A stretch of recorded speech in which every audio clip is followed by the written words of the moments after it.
Assalamualaikum warahmatullahi ta'ala wabarakatuh. Alhamdulillah, wassalatu wassalamu ala sayyidina Rasulillah Muhammad ibn Abdullah wa ala alihi wa sahbihi wa man wala. Wa la hawla wa la quwwata illa billahil aliyyil azim, amma ba'du. Hadratul mukarramun wal muhtaramun, hadirin dan hadirat, as-saimun was-saimat, bapak-bapak, ibu-ibu yang dimuliakan oleh Allah Subhanahu wa ta'ala. Syukur alhamdulillah, berkat rahmat serta inayah dari Allah Subhanahu wa ta'ala, di siang hari yang mulia ini kita masih dapat berkumpul bermuajahah di dalam rangka mengisi syiar daripada syiar bulan yang mulia, yaitu bulan Ramadan. Moga-moga apa yang sudah kita usahakan dan kita ikhtiarkan pada saat ini menjadi amal ibadah yang diterima oleh Allah Subhanahu wa ta'ala, menjadi sebab dosa-dosa kita diampuni oleh Allah Subhanahu wa ta'ala, dan kita diberi kesehatan, baik sehat jasmani ataupun rohani, sehingga dapat melaksanakan ibadah puasa dengan sebaik-baiknya, dan kita tidak keluar dari bulan Ramadan kecuali dosa-dosa kita diampuni oleh Allah Subhanahu wa ta'ala. Baik, materi pelajaran kita pada siang hari ini cukup berat, ya, sangat berat sekali, yaitu meneladani as-salafus saleh di dalam beribadah. Artinya kita materinya bagaimana mencontoh as-salafus saleh. Kita sering mendengar kata as-salaf atau kata salaf, sering kita dengar, ya. Salaf itu yang pertama mufradnya. Kalau dikatakan as-salaf itu berarti jamaknya. Kalau dalam arti bahasa, salaf itu artinya mendahului. Artinya orang-orang yang telah mendahului kita. Kalau disebutkan as-salafun as-saleh, berarti orang-orang soleh yang sudah mendahului kita. Maka pertanyaannya, kapan orang-orang itu disebut salaf? Dan ada istilah yang sering kita dengar, khalaf, salaf dan khalaf. Kalau khalaf artinya orang-orang yang datang setelah salaf. Jadi sesuai dengan sabda Nabi Muhammad SAW yang telah dirinci oleh para ulama, Nabi menyatakan khairul qurun qarni, thumma alladhi yalunahu, thumma alladhi yalunahu. Nabi bersabda, sebaik-baik kurun, sebaik masa itu adalah masaku. Artinya kurun itu 100 tahun. Artinya masa 100 tahun yang pertama itu adalah kehidupan Nabi dengan para sahabat baginda Rasulullah. Nah, setelah zaman para sahabat yang hidup bersama Nabi Muhammad, kita kenal dengan zaman tabi'in. Tabi'in itu adalah orang-orang yang hidup setelah sahabat Nabi. Mereka tidak berjumpa dengan Nabi karena masanya berbeda. Nabi Muhammad sudah wafat, mereka mungkin baru lahir. Atau mungkin ketika Nabi Muhammad masih hidup, mereka sudah lahir, tapi nggak sempat berjumpa dengan Nabi, tetap mereka dikatakan tabi'in. Setelah tabi'in, kurun yang kedua disebut dengan tabi'in, yaitu pengikutnya para tabi'in. Maka dengan hal ini para ulama menyatakan bahwasanya kurun salaf itu adalah kurun yang pertama, yang kedua, dan yang ketiga. Artinya orang-orang yang hidup 200 tahun sampai 300 tahun setelah Nabi Muhammad itu disebut dengan zamanus salaf. Sementara orang-orang yang hidup setelah 300 tahun ke sini, mereka disebut dengan khalaf. Makanya ketika kita dikatakan kita harus mencontoh as-salafun as-salih, artinya kalau kita disebutkan mencontoh, meneladani as-salafun as-salih, itu berarti yang kita teladani itu adalah Nabi Muhammad dan para sahabatnya, para tabi'in dan para tabi'in. Jadi istilah itu diistilahkan oleh ulama dengan istilah salaf, yaitu orang-orang yang hidup kurun pertama, kurun kedua, dan kurun ketiga setelah masanya Nabi Muhammad SAW. Tentu orang-orang ini adalah orang-orang yang luar biasa, ya, manusia-manusia yang istimewa. Yang pertama kita lihat para sahabat Nabi Muhammad, tentu orang-orang pilihan Allah Subhanahu wa Ta'ala, bukan orang sembarangan yang ditentukan oleh Allah menjadi para sahabat Nabi. Orang-orang yang di dalam Al-Quran sudah ditentukan mereka adalah orang-orang yang mendapatkan keridhaan dari Allah Subhanahu wa Ta'ala.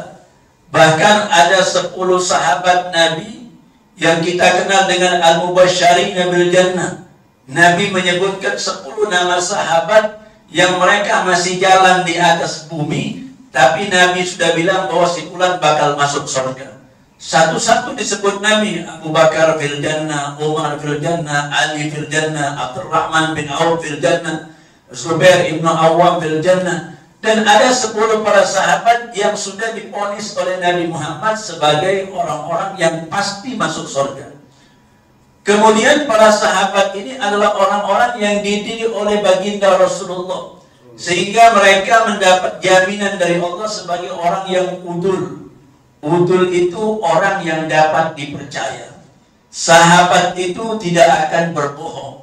Makanya kalau ada hadis Nabi Muhammad, pasti datangnya hadis itu dari sahabat Nabi.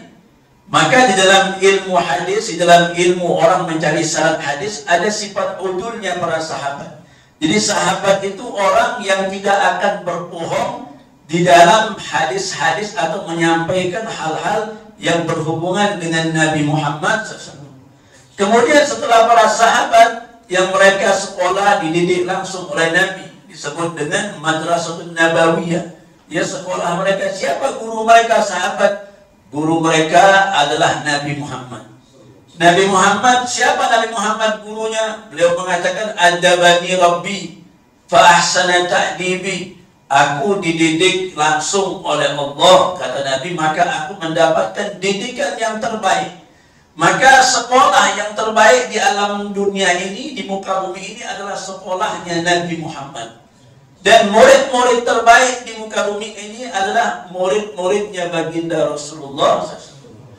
Kemudian setelah sahabat Nabi, kita kenal dengan para tabi'in. Tabi'in itu orang-orang yang hidup bersama para sahabat baginda Rasulullah dan belajar menimba ilmu daripada Nabi Muhammad. Jadi kita hari ini temanya meneladani aslafun as-soleh atau salafus soleh di dalam ibadah mereka kepada Allah. Tentu sebelum kita meneladani mereka, kita harus tahu dulu mereka itu apa yang mereka bawa, apa yang mereka teladani. Artinya kalau kita cerita salafus soleh, berarti yang kita ceritakan adalah Al-Quran dan Sunnah Nabi Muhammad. Karena orang-orang yang soleh itu hidupnya tidak akan keluar daripada Al-Quran dan Sunnah Nabi. Patokan orang menjadi soleh itu diukur dengan Quran. Patokan orang dibilang soleh atau enggak soleh itu diukur dengan Sunnah Nabi. Sehebat apapun orang berakhlak, sehebat apapun orang beribadah, sehebat apapun orang bersyariat, tapi kalau diukur dengan Quran nggak sama, nyimpang, mereka bukan orang soleh. Sehebat apapun orang bentuk ibadahnya, puasanya luar biasa. Ya, orang puasa wajib misalnya hanya 30 hari kita lihat ada orang hampir tapa-tapa. Puasa bertahun-tahun, hebatnya luar biasa. Tapi gak nonton Nabi, kenapa? Oh, dia gak beriman sama Allah. Kalau kita cerita puasa, orang Hindu lebih hebat dari orang Islam puasanya. Kita bisa kenal itu namanya apa? Orang-orang apa? Orang Buddha. Itu bisa berpuasa, gak berbuka berhari-hari. Ya, artinya mereka gak dikatakan soleh. Kenapa? Karena ukuran soleh itu timbangannya adalah Al-Quran dan juga Sunnah Nabi Muhammad. Nah, maka hal ini yang harus kita ketahui. Artinya nggak bisa kita bilang ngikut aslaf soleh, tapi nggak pernah belajar ilmu. Bagaimana mau ikut as-salafus soleh sementara apa yang mereka ikuti kita nggak ngerti? Kita bilang ikutlah ulama-ulama terdahulu, sementara kita nggak tahu apa dasar ilmu mereka. Nah, makanya dalam hal ini yang paling penting pertama kali yang harus kita pelajari adalah ilmu. Ya, ilmu. Makanya dasar orang menjadi soleh itu kata ulama ada 5. Ya, yang pertama ilmu, yang kedua amal, yang ketiga sifat wara, yang keempat sifat takut kepada Allah, dan yang kelima ikhlas karena Allah. Ini 5 ini salah satu antara satu dan yang satu saling berhubungan. Orang pertama disuruh punya ilmu. Ilmu nggak ada manfaatnya biar belajar puluhan tahun kalau nggak diamalkan. Orang belajar ilmu agama segala macam bisa, tapi nggak pernah beramal, ya nggak ada nilainya ilmu. Ilmu nggak ada harganya kecuali setelah diamalkan. Dan amal juga nggak ada harganya. Kalau apa? Pertama, kalau nggak dilandasi ikhlas karena Allah. Orang punya ilmu disuruh beramal. Orang yang beramal suruh ikhlas. Ada orang punya ilmu sudah beramal, tapi belum tentu ikhlas. Dia beramal banyak, tapi amalnya mungkin bukan karena Allah. Setiap kali dia beramal ada tujuan-tujuan lain selain Allah Subhanahu wa Ta'ala. Jadi amalnya nggak ditujukan kepada Allah. Ada urusan-urusan lain selain Allah. Itu namanya riya, yang disebut dengan riya. Ya, yura'un nas. Orang yang disebut dalam Al-Qur'an itu alladzina yura'unan yusahun, alladzina hum yura'un nas. Yura'un nas ini apa? Orang-orang yang apabila beribadah, ibadahnya bukan karena Allah, tapi karena pengen dipuji oleh manusia. Makanya kata Imam Hasan al-Basri, al-amalu li ajlin nas syirkun.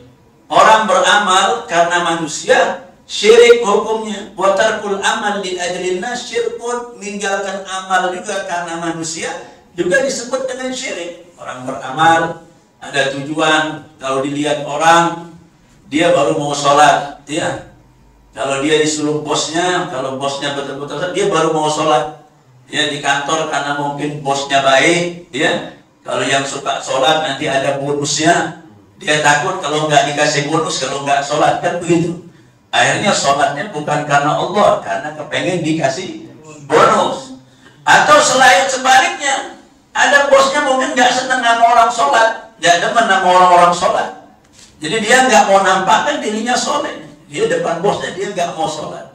Bisa jadi, artinya mengerjakan amal karena manusia, atau sebaliknya meninggalkan amal juga karena manusia.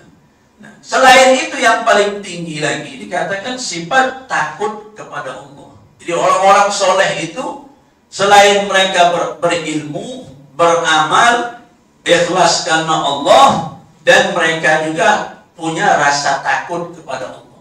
Jadi nilainya ilmu itu kata ulama adalah rasa takut kepada Allah. Setinggi apapun ilmu orang, biar gelarnya profesor, ahli tafsir, doktor dalam ilmu hadis, doktor dalam ilmu Quran, tapi nggak punya rasa takut sama Allah, itu nggak ada apa-apanya, nggak ada nilainya. Karena nanti di akhir zaman banyak orang-orang yang pintar, bisa nafsirkan Quran, bisa nafsirkan hadis Nabi. Al-Quran mungkin ditalar, hafal Al-Quran, mungkin hafal hadis Nabi Muhammad, tapi rasa takut sama Allah nggak punya. Sehingga apa? Sehingga dia akan mempermainkan ilmunya demi kepentingan duniawi. Ilmunya bisa dimotivasi, artinya bisa mereka berkhianat dengan ilmu tersebut. Jadi makanya orang-orang yang dikatakan Nabi yang bakal diadab oleh Allah nanti di hari kiamat sebelum penyembah berhala. Siapa al-alimun lam yaf'al bi ilmihi? Orang alim yang nggak ngamalkan ilmunya. Artinya nggak berani ngomong kalau hak itu hak di depan orang, dan tidak berani ngomong kalau itu batil. Jadi bagaimana keinginan siapa yang punya kepentingan? Kalau dia punya uang, orang punya minta hukum ini, bagaimana ini hukumnya? Ya tergantung bayarannya. Kalau bayarannya sesuai, hukum yang tadinya halal mungkin bisa diharamkan sama dia, atau yang haram bisa dihalalkan. Ya kita lihat banyak orang-orang bawa-bawa ayat Quran, tapi tujuannya bukan karena Allah. Ya bawa-bawa hadis Nabi, tapi tujuannya bukan karena Allah. Mungkin ada orang yang dia bela, mungkin dia bela pemimpin, mungkin dia bela berani waktu sebelum dikasih jabatan, berani teriak-teriak, ini nggak benar. Tapi begitu dikasih jabatan langsung diam. Itu artinya orang apa? Orang yang bukan karena Allah. Kata Nabi, "Qulil haqq walau kana." Katakan yang hak walaupun pahit. Pahit itu artinya ada resikonya. Mungkin kau akan dibenci orang. Kalau kau mau begini, mungkin temanmu nggak suka sama kamu. Kita kadang-kadang kan suka salah. Orang itu yang gerakkan hati manusia itu Allah. Orang senang sama kita, nggak senang sama kita, Allah yang gerakkan. Kenapa kita ada nilai mengukur sama orang? Kata Allah, kalau kau sudah dapat ridho Allah, nanti Allah akan buat orang ridho kepadamu. Orang kita, ada ulama berani, hebat, ditutup rekeningnya, ditutup semua sama bank, supaya enggak, rekeningnya boleh ditutup, tapi siapa bisa menutup rezeki dari Allah? Ada yang bisa menutup rezeki dari Allah? Rekeningnya ditutup, tapi ulamanya masih makmur aja, malah dia tambah kaya. Karena bukan bank yang ngasih dia rezeki, karena bukan karena rekening, tapi rezeki itu datang dari Allah. Jadi orang kalau sudah berjuang karena Allah, yang tadi disebut dengan ikhlas, bukan karena manusia, apapun resikonya, dia akan jalani. Kata Imam Syafi'i, ridhon nas ghayatun la tudrak. Ridho manusia itu seperti puncak gunung yang nggak bakal kau capai. Ya, nggak bakal kau capai. Kata, walidallah, ridallah, ridallah ghayatun la tudrak. Sementara ridho Allah, puncak yang nggak boleh kau tinggalkan. Fatruk ma la tudrak, fadrik ma la tudrak. Maka tinggalkan apa yang nggak mungkin kau capai, tapi raihlah sesuatu yang nggak boleh kau tinggal. Kita lihat ridho manusia. Kita bagaimanapun juga tetap aja di depan manusia kita salah. Dulu dicontohkan misalnya ada cerita Luqmanul Hakim. Ya, Luqmanul Hakim ini sampai menjadi salah satu nama surat dalam Al-Quran. Kita kenal surat Luqman, ya, orang besar. Luqmanul Hakim. Ada yang mengatakan Luqman Hakim itu seorang nabi. Sebagian riwayat mengatakan dia bukan nabi, tapi dia orang yang soleh, ya, yang luar biasa. Sampai nasihat-nasihat Luqmanul Hakim untuk anaknya diabadikan oleh Allah dalam Al-Quran. Ya, Luqmanul Hakim ini, dia kalau tidak salah dia keluarga daripada Nabi Ayub. Ya. Luqmanul Hakim mendidik anaknya supaya anaknya betul. Namanya anak-anak mungkin setiap hari bergaul sama teman-temannya, suka ngomong sesuatu tentang Luqmanul Hakim. Nah, si anak ini suka datang ngelaporkan sama bapaknya tentang ucapan orang kampung terhadap bapaknya. Nanti hari ini ngomong begini, anaknya nanti, Pak, bapak itu kata si tangga yang sana, bapak itu suka begini. Nanti yang satunya lagi bilang, oh kalau tetangga itu bapak juga begini. Luqmanul Hakim mau ngedidik anaknya. Nah, maksud Luqmanul Hakim, omongan orang itu nggak usah kau dengar. Nggak usah kau hiraukan omongan orang. Yang penting yang kau tuju itu ridho Allah. Kalau sudah kau menuju ridho Allah, nggak usah kau toleh-toleh lagi. Ya nanti kalau sudah sampai ridho Allah kita dapatkan, biar Allah yang ngurus supaya orang cinta sama kita. Makanya Luqmanul Hakim ngasih gambaran. Ayo kalau kau nggak percaya, kau hari ini kita keluar bersama-sama. Ya, keluar bersama. Luqmanul Hakim diajak anaknya keluar. Ya, dengan membawa seekor keledai, seekor himar. Lalu anaknya disuruh duduk di atas himar tersebut, sementara Luqmanul Hakim menuntun dengan menarik tali himar tersebut, menuntun.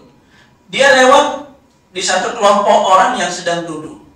Orang yang duduk itu langsung bicara. Itu anak, dia bilang nggak punya adab anak itu.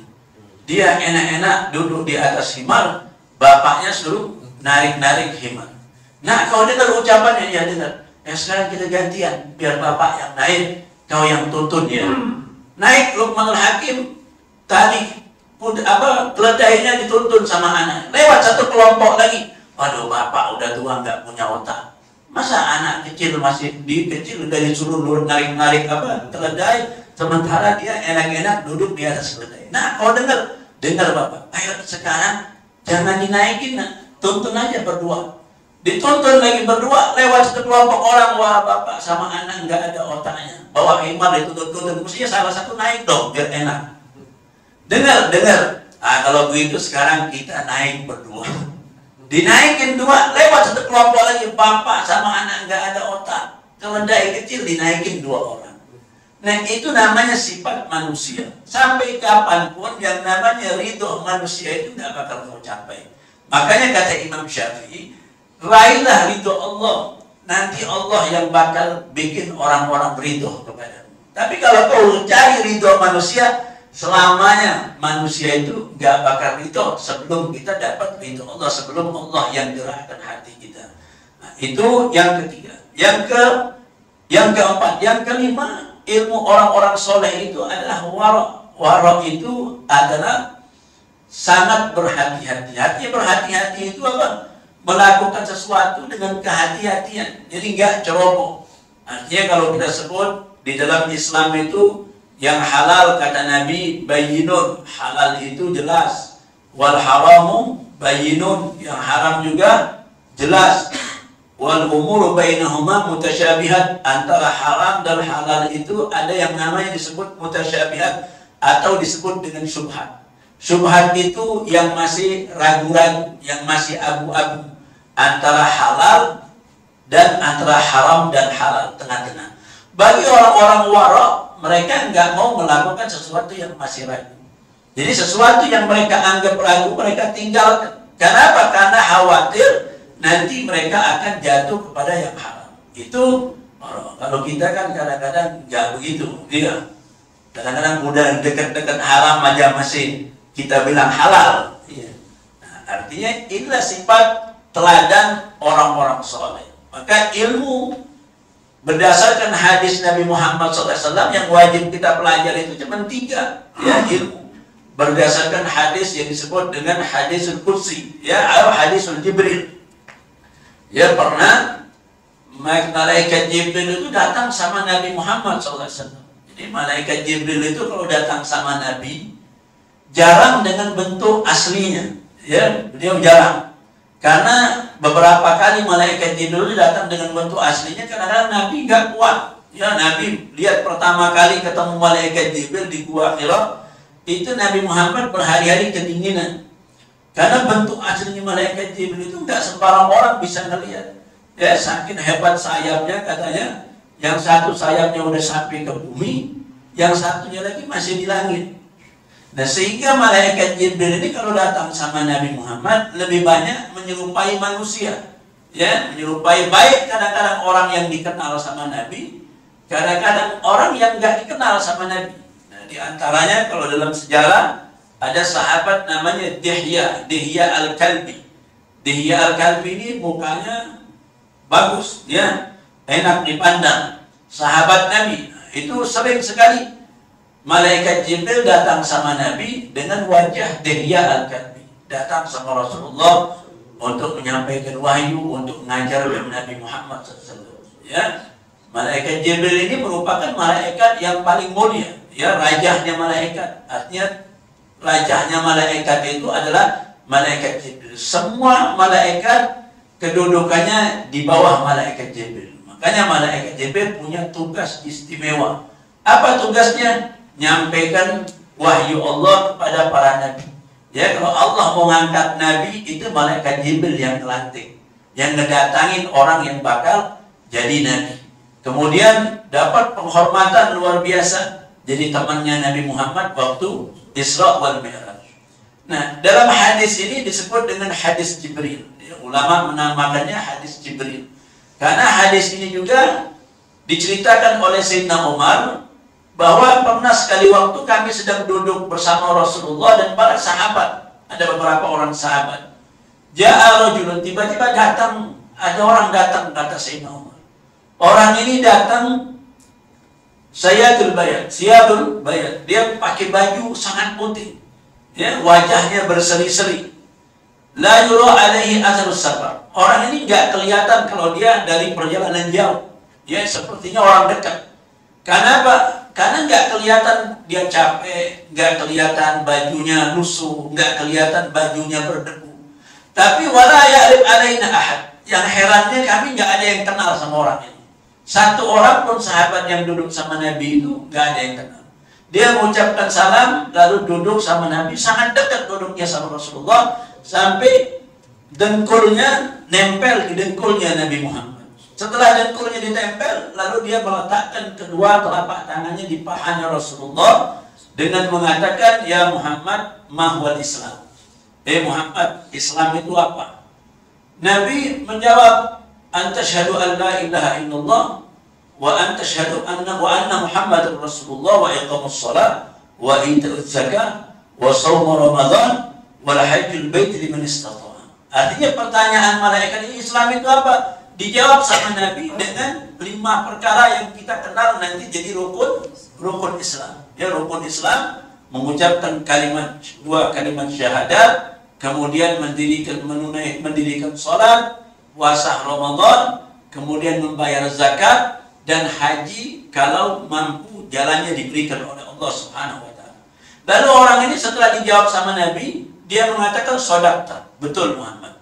Sayyidina Umar yang ada di belakangnya ajib dengan kami heran. Yas'al wa yusaddiq, orang ini nanya tapi ngebenerkan. Jadi seakan-akan dia ngetes Rasulullah. Lalu dia lanjutkan lagi pertanyaannya, mahwal iman. Kalau iman apa Muhammad? Nabi jawab, antu'minu billah wa malaikatihi wa kutubihi wa rusulihi wal yawmil akhir wa bil qadari khairihi wa syarrihi.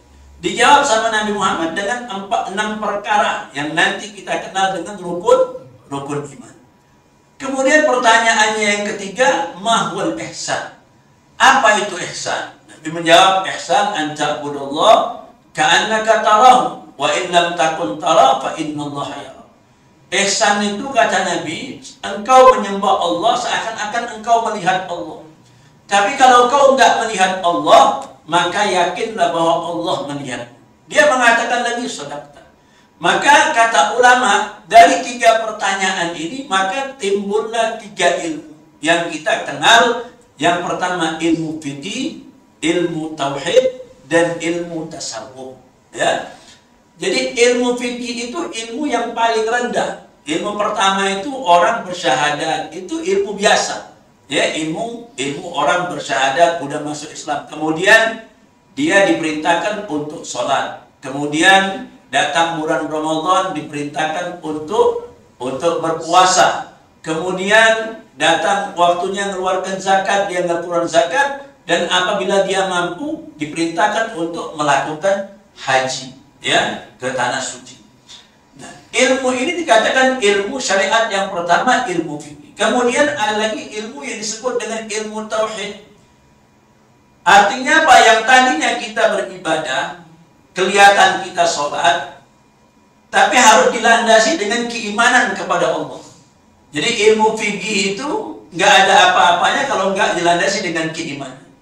Nah, kemudian setelah ilmu iman, kita beriman kepada Allah, kepada para malaikat, kepada para rasul, kepada kitab-kitab dan para rasul. Kemudian beriman juga dengan qada dan qadar Allah Subhanahu wa taala. Nah, yang terakhir, ilmu yang tadi yang disebut engkau menyembah Allah seakan-akan engkau lihat Allah. Tapi kalau kau enggak lihat Allah, maka yakinlah bahwa Allah melihatmu.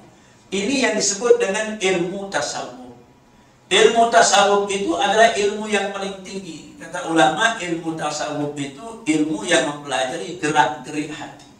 Jadi orang sholat, kalau dia nggak belajar ilmu tasawuf, mungkin sholatnya nggak hadir hatinya. Jadi kesempurnaan ibadah itu dilandasi dengan hati. Artinya orang sholat, semua orang bisa sholat. Tapi yang namanya khusyuk, nggak semua orang bisa khusyuk. Makanya dalam sholat itu, rukun sholat yang ada 17 rukun, nggak ada salah satu rukun sholat itu khusyuk. Ada apa nggak? Kalau rukun sholat itu ada khusyuk, maka yakin nggak ada sholat orang Islam yang diterima sama Allah. Kecuali orang-orang tertentu. Makanya sholat itu nggak ada rukunnya khusyuk. Karena kalau orang udah sholat dengan khusyuk, artinya khusyuk itu orang sholat hadir di dalam sholatnya. Nah, orang bagaimana caranya hadir? Kata ulama, orang itu kalau sholat, berapa ganjaran sholatnya? Dia akan diganjar oleh Allah seberapa hadir hatinya dalam sholat itu. Kalau dia sholat zuhur 4 rakaat, hadir hatinya cuma 1 rakaat, pahalanya hanya untuk 1. Kalau dia sholat zuhur, satu pun nggak ada yang dia ingat sama Allah, pikirannya kemana-mana, dia nggak bakal dapat pahala dari sholatnya. Tapi dia udah nggak berdosa, diganjar sama Allah. Nah, kita pelajari tadi ilmu hadirnya hati. Bagaimana cara menghadirkan hati, kata ulama? Yang pertama, pelajari bacaan sholat. Ngertiin dulu bacaan sholat yang kau baca itu harus ngerti. Ya, minimal kata ulama ada 5 tempat yang apabila kau sholat, tempat ini jangan sampai kau gak ingat sama Allah. 5 aja. Kalau kita sudah mampu di 5 tempat ini ingat sama Allah, maka kita sudah dikatakan kategori sholatnya khusyuk. Artinya udah mendekati khusyuk. Yang pertama, waktu takbiratul ihram. Orang yang takbiratul ihram itu, dia harus ingat kepada Allah. Artinya ketika dia ngangkat tangannya untuk suatu sholat, ketika takbir itu dibaca, dia harus menghadirkan hatinya bahwa dia akan sholat, sebutkan sholatnya, ingatkan di dalam hati nama sholatnya, kemudian jumlah rakaatnya. Ya, usolli yang kita baca sebelum sholat itu bukan niat. Niat itu adanya di dalam hati. Makanya ucapan usolli itu hukumnya sunnah. Kalau ada orang yang nggak ngomong usolli, nggak pakai usolli, ya nggak apa-apa. Nggak apa-apa. Usolli itu hukumnya sunnah. Karena sholat itu, niat itu, an-niat itu adalah di dalam hati. Niat itu adanya di dalam hati, bukan di lidah. Tapi kenapa kita disunnahkan untuk baca usolli? Kata Imam Syafi'i, kadang-kadang orang-orang yang formula itu hatinya bakal hadir kalau dibantu sama lidahnya. Ya, lidah ini bisa ngebantu hati. Kita baca la ilaha illallah, mulut kita baca, bagaimana ketika mulut ini bergerak, kalimat la ilaha illallah itu kita hadirkan dalam hati kita. Ya, maka ketika Allahu Akbar, maka hadirkan hati kita. Itu yang pertama. Yang kedua, ketika baca Fatihah, khususnya ketika menyebut ayat yang berbunyi iyyaka na'budu wa iyyaka nasta'in. Itu di saat itu kita wajib hadir, artinya iyyaka na'budu. Ya Allah, kepadamulah kami menyembah, dan kepadamulah kami memohon pertolongan. Itu yang kedua. Dan yang ketiga, ketika kita baca at-tahiyat, dan juga baca sholawat kepada Nabi Muhammad SAW, dan kemudian ketika kita mengucapkan salam. Ya, ada tempat-tempat hal tersebut yang kita harus berusaha untuk menghadirkan hati kita. Kalau kita nggak mampu hadir hati selama-lamanya. Ya, kalau ulama-ulama soleh itu sholatnya tentu khusyuk. Kalau kita lihat sahabat Nabi, kita lihat Sayyidina Ali bin Abi Thalib itu, kalau kena tombak, mau dicabut sama temannya, nanti cabutnya nanti kalau aku lagi sholat. Mencabut tombak lagi sholat itu maksudnya apa? Ketika dia takbir Allah Akbar, dia udah nggak ingat apa-apa. Sehingga tombak itu dicabut, dia nggak merasa sakit karena tenggelam khusyuk kepada Allah Subhanahu wa Ta'ala. Jadi kalau kita kan jangankan dicabut tombak, ada nyamuk juga terasa tadi ya. Nah, ini orang-orang ulama salaf itu, kata ulama salaf, kalau orang sholat dia masih kenal sama yang sebelah kanan, sebelah kirinya, itu belum khusyuk namanya sholat. Jadi banyak contoh-contoh tentang aslafun as-shalih. Dicontohkan Imam Ali Zainal Abidin, ya, cucunya Rasulullah, ya, putra daripada Sayyidina Husain, disebut dengan As-Sajjad. Kenapa disebut Sajjad? Beliau kalau sholat malamnya itu setiap hari nggak kurang dari 1000 rakaat. Jadi sholat tahajudnya 1000 rakaat. Setiap malam sholatnya 1000 rakaat. Sekali waktu dia lagi sholat, rumahnya terbakar. Tetangganya teriak-teriak, bilang kebakaran, sedikit pun dia nggak dengar. Sampai semua rumahnya udah terbakar, kecuali tempat dia sholat, dia lihat rumahnya udah hancur. Dia bilang, Imam, kami teriak-teriak, kami takut engkau terbakar. Dia bilang, aku nggak dengar teriakan kalian.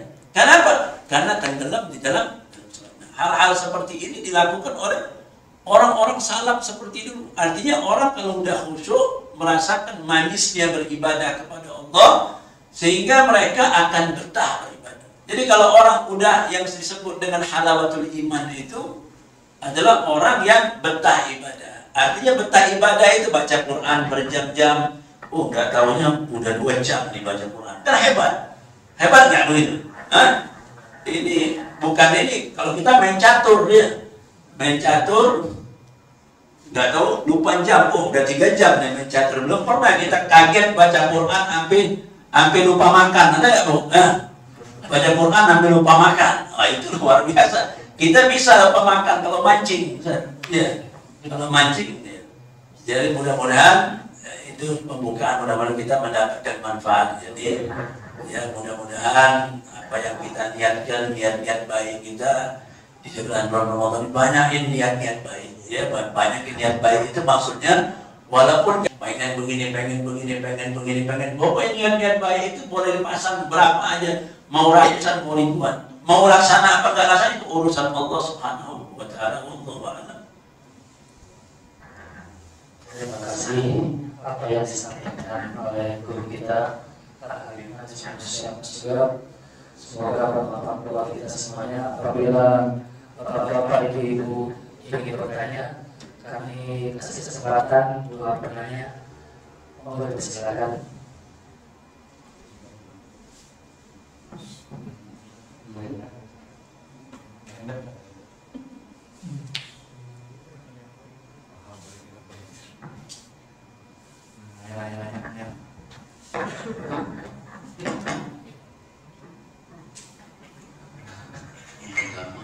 Assalamualaikum warahmatullahi wabarakatuh.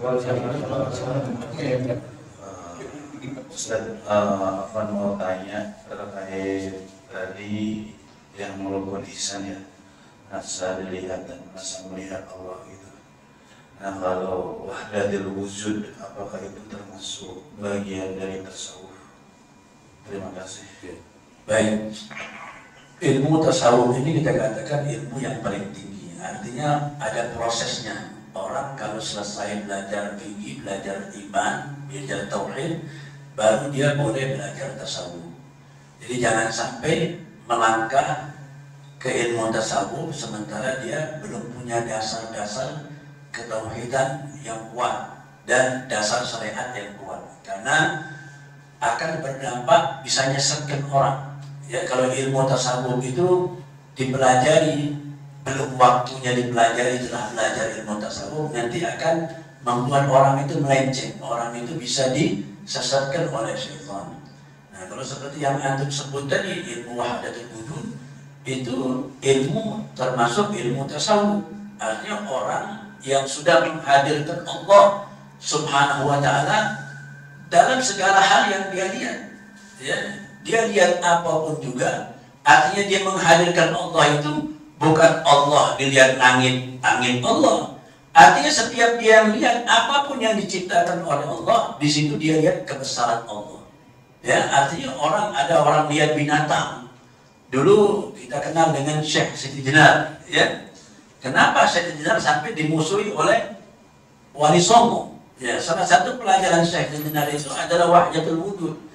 Karena kalau didengar oleh orang-orang awam, orang yang belum waktunya belajar, itu bisa menyesatkan orang. Nanti orang lihat kucing, dibilang kucing Allah. Nanti orang pikir kita menghinakan Allah.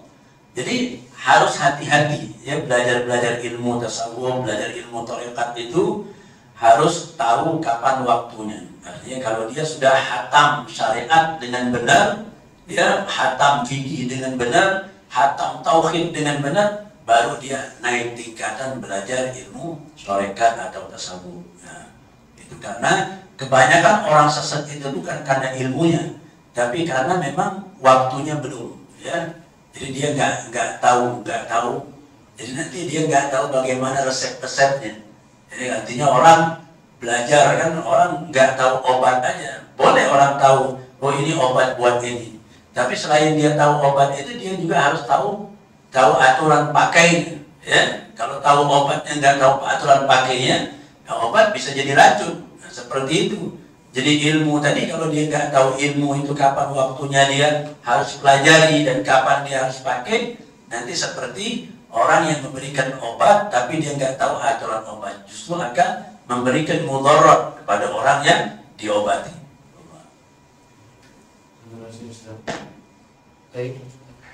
Selanjutnya yang ingin bertanya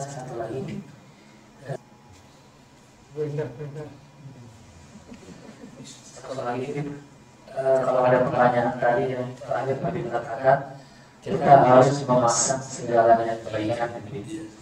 Sekarang kalau kita niatkan bahwa kita akan bersedekah untuk orang tua kita yang telah wafat, baik kita niatkan itu secara Allah tidak akan berharap saya akan memberikan sedekah untuk orang tua kita 1 juta gitu. Bulan itu dinyatakan itu keluar 100, apakah sampai dia itu orang pertama, niat itu merupakan rukun ya dalam setiap syariat apapun yang kita mau lakukan apapun, karena dalil hadisnya innamal a'malu binniyat, artinya setiap amal apapun yang bentuk ibadah wajib pakai niat.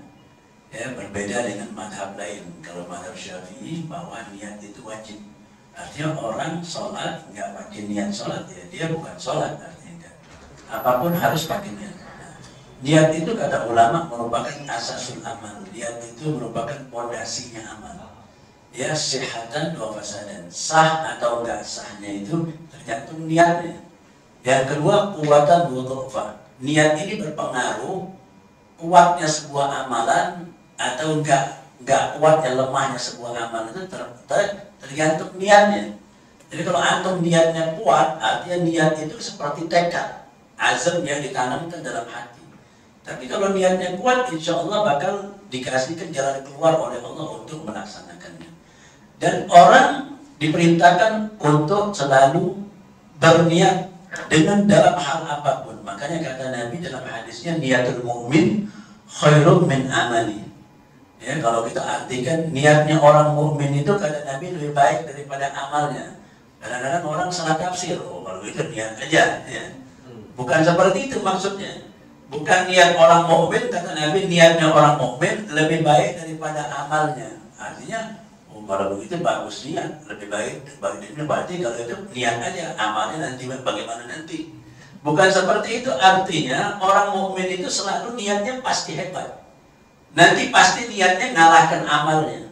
Contohnya, antum lagi dengar pengajian, dijelaskan sama ustadznya tentang fadilah orang tasawuf, orang tahajud. Dalam hati antum mulai ada niat, nanti malam anak paling sedikit mau sholat tahajud nih 21 rakaat misalnya, ya itu kan niat antum. Tapi nanti terlaksananya ya mungkin 2 rakaat. Ya, artinya kan niat antum udah yang bagus tadi. Artinya seperti itu, niat orang mukmin itu biasanya lebih bagus dari amalnya. Nah, makanya orang diperintahkan pasang niat yang bagus. Karena orang akan diganjar oleh Allah dengan niatnya. Antum dengan niat tulus tadi kepengen sholat tahajud 20 rakaat. Iya, ternyata antum nggak mampu, antum dapat pahalanya 20 rakaat. Karena niat antum udah dipasang. Tapi jangan niatnya dimain-mainin. Dalam hatinya pengen 100 rakaat, tapi ya nanti bagaimana nanti malam. Artinya niatnya yang betul. Dia tahu niat antum betul apa enggak betul itu hanyalah Allah Subhanahu wa ta'ala. Seperti tadi, saya dapat uang nih, mau sedekah, mengatasnamakan ibu saya yang sudah meninggal atau ayah saya yang meninggal. Enggak ada masalah, itu bagus. Antum berusaha, ternyata setelah antum berusaha dapatnya yang bisa antum kali cuma 100.000. Ya kasihin aja. Walaupun ngasihnya 100.000, pahalanya seperti ngasih 1 juta. Bahkan di dalam urusan yang mubah, orang diperintahkan berniat baik, makan. Makan itu nggak ada hubungan dengan ibadah. Tapi bagaimana caranya supaya kita makan dapat pahala? Kita niat, ya Allah, mudah-mudahan makanan ini saya sehat.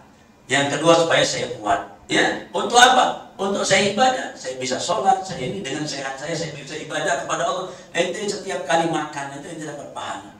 Ente tidur, niat tidur, ya Allah mau tidur jam 9 nih. Nanti biar subuh-subuh, sebelum subuh saya bisa bangun. Biar saya selama ente tidur diganjar sama Allah Subhanahu wa ta'ala.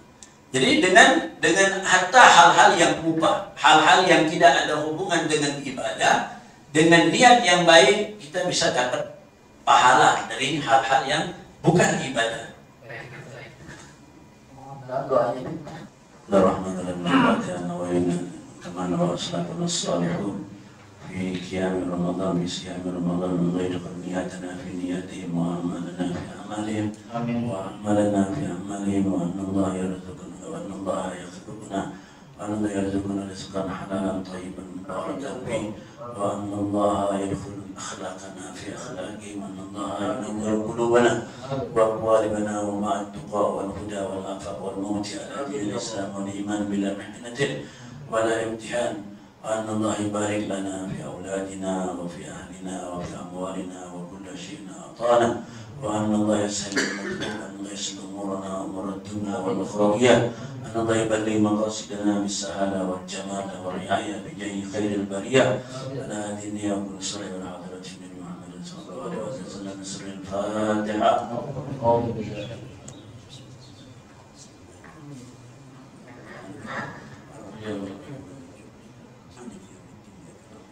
Terima kasih.